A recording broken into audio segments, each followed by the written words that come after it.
송영길 전 대표가 영장실질심사 출석하고 있습니다. 잠시 들어보겠습니다. 법원에서는 변호인과 함께 잘 상의해서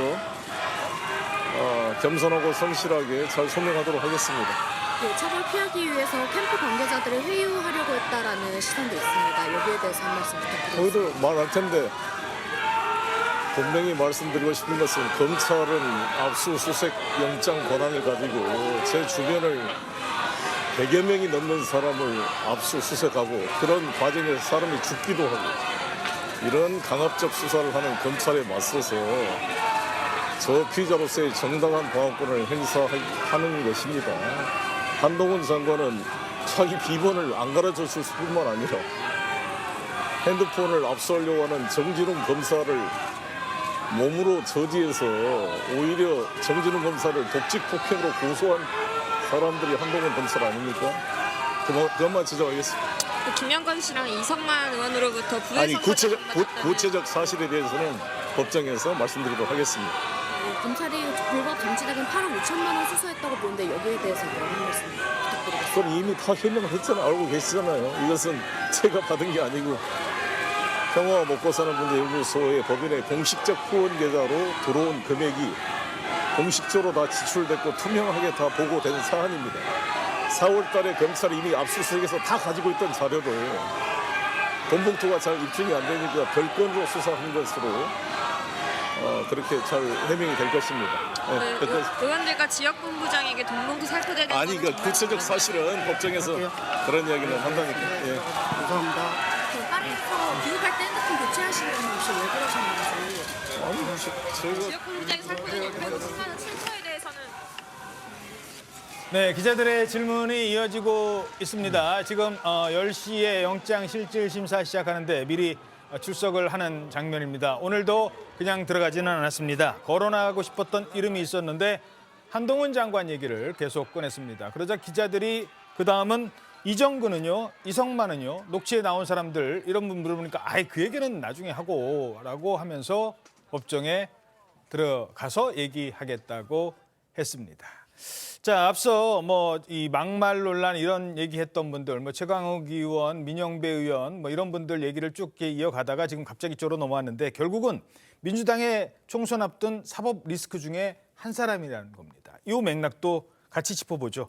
자, 일단 지금 출석을 했는데 오늘 구체적으로 어떤 얘기들이 나올까요? 일단 이 재작년 전당대회, 그러니까 본인이 치렀던 전당대회 때 본인의 당선을 위해서 의원들에게 돈봉투를 뿌리는데 과연 송 전 대표가 관여했는지 여부 이 혐의를 지금 받고 있는 건데요. 또 여기에 더해서 외곽 조직 먹고 사는 문제연구소를 통해서 후원금 명목의 불법 자금을 받았다 이런 혐의 부분도 따져봐야 되는 대목입니다. 이 검찰은 이 비용이 모두 송 전 대표 개인 정치 자금이나 당 대표 경선 비용에 쓰인 걸로 보고 있는데 이에 대해서 송 전 대표가 증거 인멸을 시도할 우려 등이 있는지 여부도 오늘 구속 여부를 가르는 데 주요한 기준이 될 걸로 보입니다. 한국 와서 차명폰 썼다. 이것도 이제 참고 자료는 될 수 있을 것 같아요. 근데 무슨 탄원서가 등장을 했다고 하더라고요. 탄원서? 예, 맞습니다. 이게 온라인상에 나온 건데 영장실질심사를 하는 유창훈 판사에게 보내진 탄원서가 지금 온라인상에 등장을 한 겁니다. 검찰의 과도한 구속수사 남발로 인해서 무죄 추정 원칙이 훼손되고 있다 이렇게 주장하면서 구속수사가 정치인을 탄압하기 위한 목적의 수단으로 남용이 되어서는 안 된다 이런 내용이 탄원서에 담겼는데 또 이어서 검사가 수사를 가지고 정치를 하는 이른바 잘못된 행태를 바로잡아 주실 것을 간곡하게 요청드린다. 이런 내용도 쓰였습니다. 지금 이제 곧 10시까지 참여를 모아서 유창훈 판사에게 제출이 될 거다. 이런 점도 공지를 했는데요. 예? 이 유창훈 판사, 이 앞서서 이재명 대표의 백현동 개발 특혜 의혹 등에 대한 영장 실질 심사를 맡았던 적도 있잖아요. 그때 기각했잖아요. 예, 이때도 비슷한 형식의 이런 온라인 탄원서가 이제 돌기도 했었습니다. 그래서 이 탄원서가 수집이 돼서 유창훈 판사에게 한 차례 전달된 바가 있었고 이때 유 판사는 방어권 보장 또 증거인멸 우려 부족 등의 이유를 토대로 이 대표에 대한 영장을 기각시켰던 바가 있습니다. 송영길 지지자들은 왜 유창훈 판사한테 탄원서를 보냈을까? 어떻게 보십니까?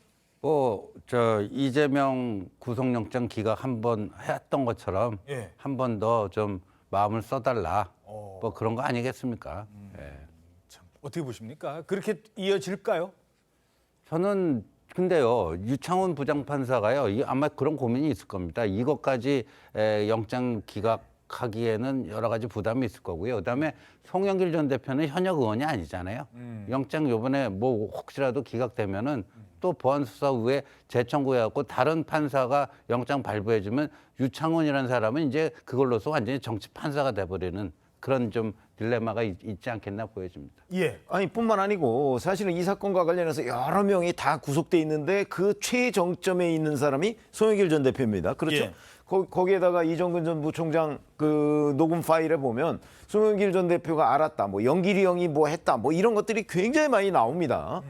그리고 이 부분과 관련해서 박용수 전 보좌관도 구속됐다가 이제 최근에 뭐 보석으로 석방이 됐는데 예. 그 박용수 전 보좌관한테 많은 사람들이 전부 다 보고 형식으로 그 상황을 알립니다. 예. 그건 왜 그랬을까요?